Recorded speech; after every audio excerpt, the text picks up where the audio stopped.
नमस्कार जी, मैं मंजू। आज अक्टूबर की 22 तारीख है और मैं अपने बहन भाइयों को बहुत ही खूबसूरत एक फ्लावर लगाना सिखाऊंगी, जो कि विंटर का बहुत ही बढ़िया फ्लावर है। और अगर टाइम बचा तो मैं फिर मिर्ची भी अपने गार्डन की हार्वेस्ट करूंगी, वो भी बताऊंगी। और क्या क्या काम किए हैं और क्या भी कुछ आधा घंटा निकाल के शाम को कुछ काम करूंगी।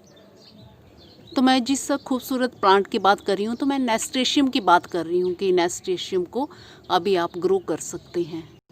नेस्टेशियम की तो पत्तियाँ बड़ी खूबसूरत होती हैं और 6 दिन में इसकी जर्मिनेशन स्टार्ट हो जाती है। और एक ही बारी सीड नहीं लगा देना है, जैसे कुछ सीड आज लगाए और कुछ टाइम बाद फिर लगाएं।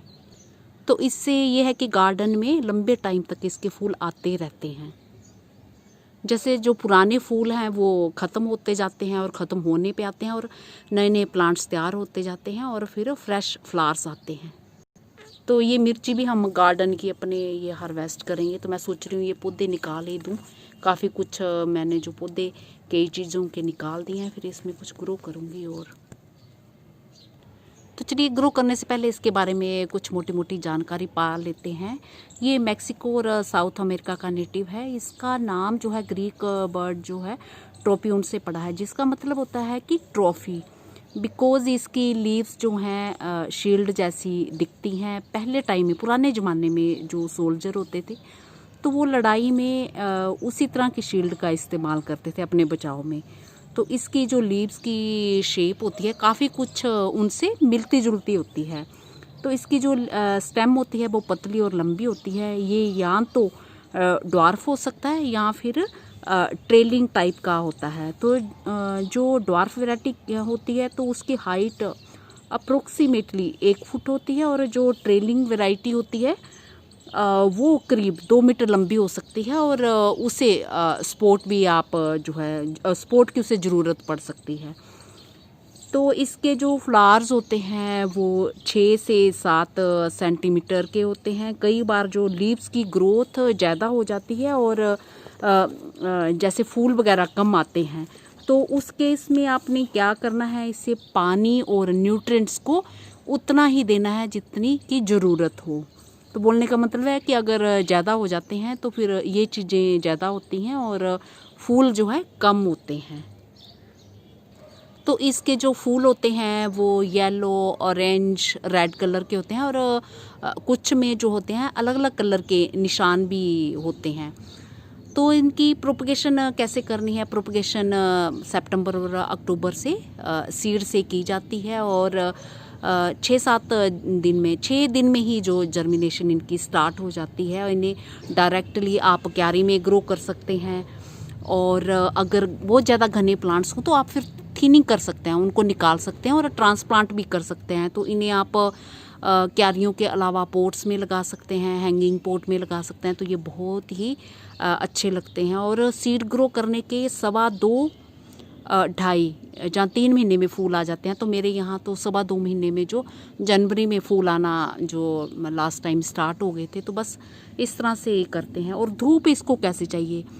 तो इससे हल्की धूप और पार्शियल शेड की ज़रूरत होती है। तो मैंने इसे जो मैं रखती हूँ सुबह के 3-4 आवर्स की धूप, जो काफ़ी है। तो उससे जो पत्तियाँ लंबे टाइम तक हरी भरी बनी रहती हैं। बट मेरा अपना एक्सपीरियंस ये है कि अगर इसे थोड़ी धूप में, बड़े प्लांट्स के पास धूप में रखें तो फूल ज़्यादा आते हैं। तो ये मेरी क्राइसेंथेमम की किसी ने पूछा था कि पौध कैसे हुई है, मैं भूल ही जाती हूँ। तो ये मेरी क्राइसेंथेमम की जो आपके सामने मैंने ग्रो करना सिखाया था। तो इसे पानी कैसे देना है? जो इसे जो है मॉइस्ट मिट्टी पसंद है, तो बस उसी तरह से पानी देना है कि मिट्टी मॉइस्ट इसकी रहे। तो इसको सॉइल कैसे बनानी है? तो ये किसी भी गार्डन सॉइल में उग जाता है। बस मिट्टी जो है लाइट और पोरस होनी चाहिए। तो हल्की मिट्टी होनी चाहिए। ये नहीं कि बहुत ही भारी मिट्टी हो, उसमें पानी ठहरे। और ड्रेनेज सिस्टम बढ़िया रखना है, तो फिर रूट रॉट हो सकती है और प्लांट आपका ख़राब हो सकता है। तो पोरस मिट्टी के लिए आप कोकोपीट मिला सकते हैं उसमें, जहाँ फिर बारीक सैंड भी मिला सकते हैं। तो मिट्टी वैसे ही बनाएं, 1 हिस्सा गार्डन सॉइल ले लें, 1 हिस्सा आप बारीक सैंड या फिर कोकोपीट मिला सकते हैं, और 1 हिस्सा कोई भी खाद का मिला दें, वर्मी कंपोस्ट, जहाँ फिर आप गोबर की खाद मिला सकते हैं। मेरा गार्डन आज 22 तारीख को भी देखिए कितना खिल रहा है। ये देखिए जैसे बाहर आई हुई होती है। तो ये मैंने 15 को ग्रो किए थे नेस्टेशियम, ये देख रहे हैं ये कितने बड़े बड़े हो गए हैं। तो कल इनकी जर्मिनेशन स्टार्ट हो गई है। ये अभी कुछ उग ही रहे हैं।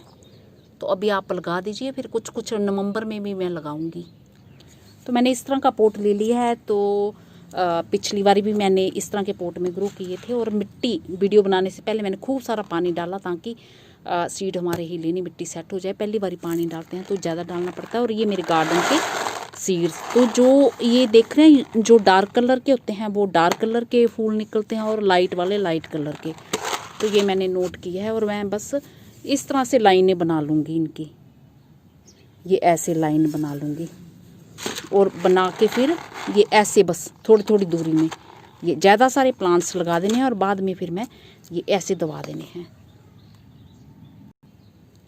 ये मैंने सीड ये रख दी हैं ये, और इसको बस ऊपर ऐसे मिट्टी से दबा देना। तो थोड़े ज़्यादा ही लगा लें, क्योंकि कुछ कोई निकाल नकूल के खा जाए। और पानी मैंने अभी इसको पहले दे दिया है, बिल्कुल गिल्ला है। कोकोपीट वाली मिट्टी है जो मैंने आजकल बता रही हूँ ना कि मैंने मिट्टी कैसे बढ़ा रही हूँ, तो वही मेरी मिट्टी है। और 6 दिन में ये जो निकलना स्टार्ट हो जाएंगे हमारे। तो ये हमारे लग गए इस तरह से। अब हम जल्दी से अपने ये गार्डन की जो ये मिर्ची भी हार्वेस्ट कर लेते हैं, ये ऐसे। तो मैं ये करती रहती हूँ, और मैं एक चीज़ और दिखाती हूँ फिर आपको। तो ये मैंने अपने गार्डन की जो मिर्ची हार्वेस्ट कर ली है, मैंने और जगह में भी लगा रखी हुई है। ये जो 19 तारीख को आपके सामने कैलेंडुला लगाना सिखाए थे, तो ये देखिए आज जर्मिनेशन स्टार्ट हो गई है। तो 3 दिन में ही जर्मिनेशन स्टार्ट हो गया। आज 22 की अभी सुबह है। तो ये देखिए निकलना शुरू हो गए हैं इसके प्लांट्स। तो आज मैंने गार्डन में क्या काम किया, आज मैं सुबह थोड़ा जल्दी उठी थी, और बीच में सेंटर में जो टावर वगैरह था और वो कुछ बास्केट वगैरह हटाई हैं, और कुछ वो दूर प्लांट्स दिख रहे हैं तो उनके वहाँ पे मिट्टी और जैसे पानी रोज़ डालते हैं ना, पत्ते इकट्ठे हो जाते हैं, तो वो गमले हटा के थोड़ा सफाई की। तो हर रोज़ किसी न किसी कोने की जैसे सफाई करती हूँ। पूरा गार्डन साफ़ करना तो मुश्किल होता है, क्योंकि सारे पोट्स के बिना किसी की मदद के।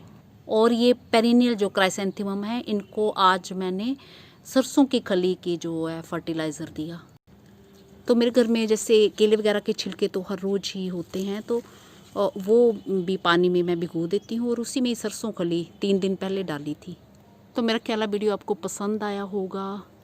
और आज ये मैंने गमले करे हैं, और शाम को करूँगी इनका काम, क्योंकि अभी धूप चढ़ाई है, और ये खूब फूल दिए, ये सब निकाल दूँगी। तो ये सब काम शाम को निपटाऊँगी। और शाम को मैं थोड़ा आधा घंटा 2 दिन से